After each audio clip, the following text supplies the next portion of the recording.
Мы будем задавать тренды кыргыз культурасын башка мамлекеттерге жайтууга дагы аракет кылабыз. Я вот сейчас послушала вашу программу, очень уверенно, очень скромно. Исполняющим обязанности министра культуры стал экономист Мирбек Мамбеталиев.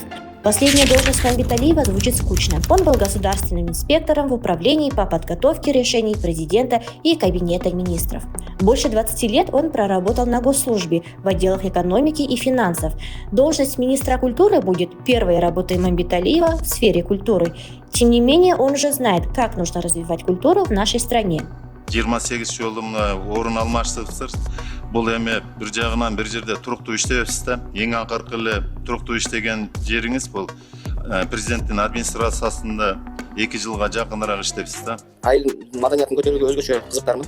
Анткени ошо азыркы айылдагы клубтар, гитеканалар аябай көптөн бери ремонттолбой иштебей калышкан. Ошондуктан менин оюм жаштар борборлорун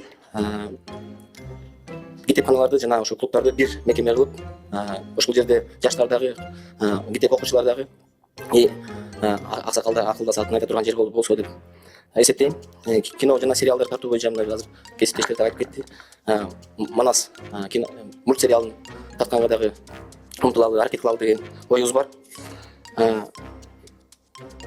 Музейлер боюнча өз ошо музейлер бүгүнкү күндө борборубузда музейлер оңдоо түзөө иштери бүттү. Ошо бизде райондогу музейлер азыркы абалдары кедекки жерлерде азыркы абалдары аябай начар. Ошолорду оңдоого дагы аракет кылабыз. Ранее министром культуры был актер и режиссер Алтынбек Максутов, который был назначен в 2022 году. За это время Минкультура закрыла ТикТок, начала блокировку СМИ по жалобе из-за недостоверных сведений. Чем запомнится новый министр культуры, покажет время.